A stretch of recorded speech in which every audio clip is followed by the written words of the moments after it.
So, you want to make money with magic. Well, you've come to the right place. See, I get asked all the time, hey Alex, how can I make money with magic? How can I make a living and build a career off of something that I love to do, a passion of mine? Well, that's a great question, so today we are going to show you 5 ways that you can make money with magic. Yo guys, what is going on? Alex Pandrea here, back with another video. Super excited about this video because this is something that I get asked all the time, whether it be on Instagram, here on YouTube. Whenever I ask you, hey guys, ask me something, ask me anything, and I'll try to answer it in videos.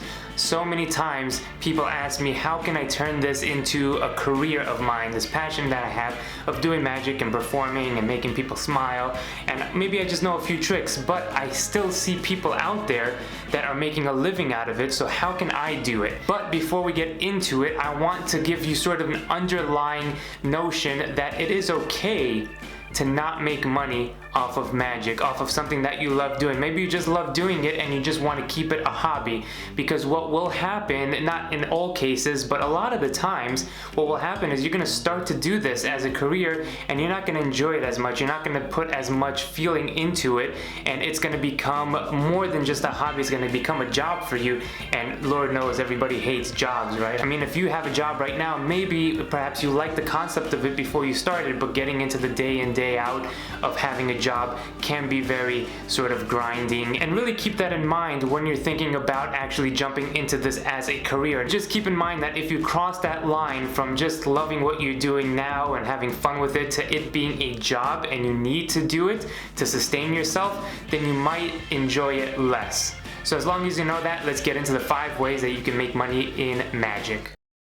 Number 1, the first way to make money with magic is to perform gigs. And this is something that I started with back when I was maybe 15 years old. I had my first gig. Now what I mean by gigs is that you are hired by either an event, a group of people, a restaurant, and you go to that place and you perform magic for a fee. This could be things like birthday parties, weddings, anniversaries, cocktail functions, Christmas parties, you name it, restaurants, corporate events, and you are hired to go there and show the people that are invited to that function or event or party a good time, and give them a few tricks, show them a good time, make them laugh, do a few corny magician jokes that everybody loves. They kind of laugh, but you don't know if they're laughing at you or with you, so you just kind of walk away, you get your little fee and you walk back, and then you contemplate your life. Trust me, this is something that I started out with, and like I said in the beginning, when you cross that line, you don't know if you're gonna like it or not. So like I said, this is something that I did when I was around, in high school, during college a little bit, and try to sort of put myself through college, like a stripper. And it did feel like I said in the beginning, crossing that line from doing it as a hobby. I enjoyed it so much, I loved it so much, but when I started doing gigs and started going there and doing the same trick over and over, weekend after weekend, then I started not to enjoy the craft as much. That is definitely something to keep in mind when doing this, because usually when you're doing gigs, you're testing out new material here and there, but if you're in the beginning stages of starting to do gigs, you're doing your top quality material, and that maybe is 3, 5, 10 tricks max, and you're going around the room showing the same thing over and over and over and over, and it could get very boring for you, and it just doesn't seem that fulfilling to go to gigs. At least that's my opinion. You don't put as much thought and effort into performing because you just want to get it over with. Is my hour up? I'm here for 2 hours, I have 20 more minutes, I gotta go get my money and get out. And if you do gigs, you know the feeling that you get when you're there and you just want to go because you don't want to show these people another double lift. But if that is something that you want to do, go out and try to get a restaurant gig, go to catering halls, go to event planners, and see if this is something that you would like to do. Number 2, create your own show. Now this is, I think, a lot of magicians' dream, to create their own show that they could be on stage and people come to see them. See, this differs from the first one, and in my opinion is better than going and performing gigs, because you know that your magic is going to be more appreciated when you're at a show and people come either paid tickets or whatever to come see you, rather than you going and invading their space at a function to try to show them magic.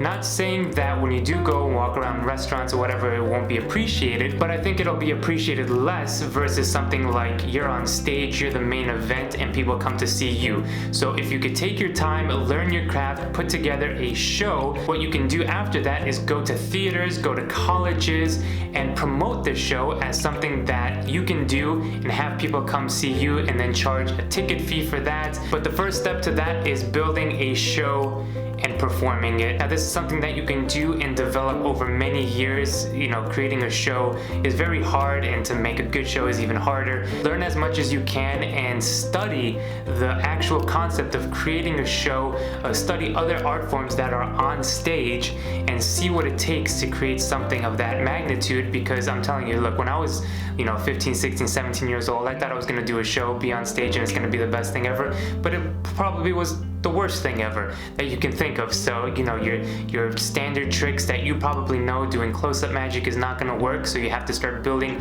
a whole different type of traits when you want to be on stage, in a whole different way of performing, because instead of doing it here close up to a few people, now you're on stage and you have to present yourself as such. And start small, start with your family, actually get on stage instead of sitting on the couch with them showing them a trick, to get that persona going and to get that feeling going of talking like this rather than talking like that. And I think that is one step forward to creating a show that it is important to start with. Number 3, creating your own magic. Now the magic industry is separated into 2 parts. You could be performing, or you could be creating and selling the magic, and this goes into the section of creating and selling your own magic. So how do we do that? Well, if you know a lot about magic and about magic secrets and about gimmicks and construction and method, then you can go ahead and start creating your own things. Now, a lot of the times, things that you're gonna create have already been done before. 99% of the time,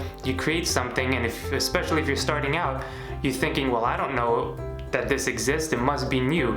And trust me, I've done that mistake so many times where I've created something and it turns out somebody else's, but that is not a bad thing. Of course, you can't go out and sell that idea to make money off of it, but that is not a bad thing, because it tells you that you are on the right path of doing something that is creative, right? If you create something that somebody else did that you look up to and you're, wow, that's such a good idea, then you know you're on the right track. You're creating something, you're starting the building blocks of creating magic.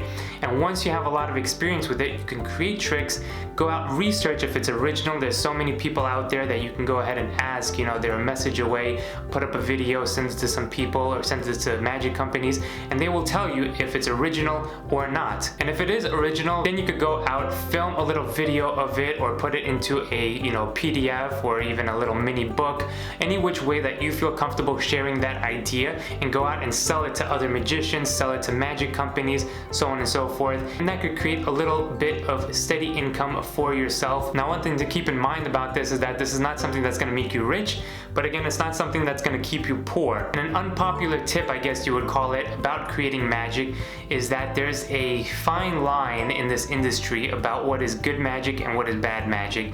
And a lot of the times the bad magic sells, and you see that all the time of people putting out just crap. It's just crap.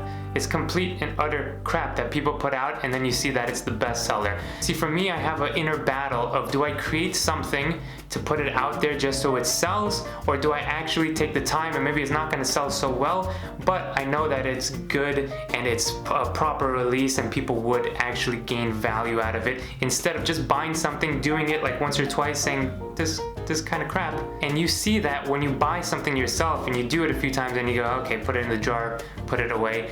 But unfortunately in this industry, that's the kind of stuff that sells. So you have to keep in mind, are you okay putting out basically things that the magicians will find great and buy, but then realize it's not really practical? Or do you want to have integrity and put out something that actually has value and makes you a better performer and magician? So that's one little unpopular tip that I must mention. Number 4, Consulting. Now what do we mean by consulting? So once you start creating magic, which was the step before, and you have years of experience to become really good at it and start creating original and creative and intellectually stimulating and emotional type of magic, then you could go and sell this sort of concept of creating for other magicians. Now there are numerous TV magicians out there and different shows that always need consultants. Now the consultants is the team behind the magicians. See, the main magician, whether it be David Blaine or Chris Angel or Dynamo or whomever, they have a strong team behind them that pushes that magician to do the best possible magic that they can do. And you have to work with that magician to create something together. So consulting is really a team effort. How you can do this? Well, once you get creating, you start sharing your ideas on social media and sharing it online and having people really respond to that. And once people respond to that, you're going to start to create a name for yourself. Hey, this guy creates a lot of good magic. And having your own style is very important as well. And then people might say, hey, this guy might be good for our next special. And then they would, bring you on the team slowly but surely. You can get in there. And you sitting there at home saying, oh, well, who's going to want to, take creative advice from me? That's the exact same thing that a lot of these people were saying at the very start. And they were young people, and now they're the top creators in the magic industry. And if that happens, and if this is something that you want to do, you can enter that realm of creating for other magicians, and you can make money that way. Number 5, last but not least, we are talking about teaching magic. Now, once you have a lot of years under your belt of performing, of creating, you could go ahead and take that knowledge and teach it to the next generation of people that are looking up to people like you and me and wanting to do the same things and wanting to perform and create, and all the knowledge you have, they want now. So it's only natural that we take what we have and pass it down, because this is the way that we keep evolving and keep learning, because you were in that same situation once also. So with that, you can do things like lessons, magic lessons. You could do things like filming videos and teaching on YouTube like I'm doing right now. You could do lectures where you tour around and do lectures like I've done for many, many years. Now, back when I was around 12 or 13 years old, I found the first magic shop that I ever walked into, and I was back in Queens, New York. And I walked into the shop, I bought a few tricks, maybe a DVD or two, or back then there were videotapes. And the young man behind the counter, who ultimately taught me everything that I sort of know in sleight of hand to this day, he was selling magic lessons. And basically what that meant is he would come to your house and he would show you a few things, teach you how they were done, and then you sort of had homework. By the next week you had to learn that trick and perform it back to him, and you would have a 5-week sort of course. That's something to keep in mind. If you think that you have enough knowledge to teach somebody, you can go ahead and do that. Now, I urge you to think about this before going into teaching, because you want to have enough experience to give them the right information and the right path, because the last thing that you want to know, and this is one of the reasons I started my YouTube channel, that there are so many people that try to teach things without having the proper knowledge, and they're just going to teach it wrong or have not the right mindset and not the right attitude when teaching magic. Maybe it's just about exposure, or maybe it's just, no, but it's about learning, right? Now, that is something that I want you to keep in mind when teaching, is to not dilute it into just something really, like a puzzle or something. Really put thought and effort into it, and make sure the people that you are targeting really want to learn and not just want it for the magic secret.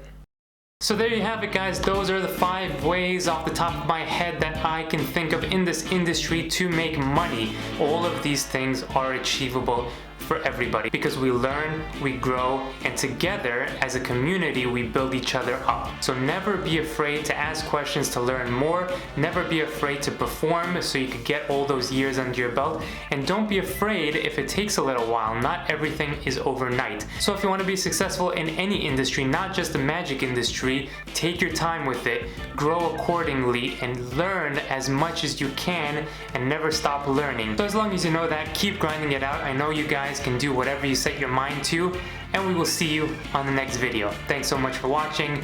Like, subscribe, do all that stuff, and have a great day. Peace.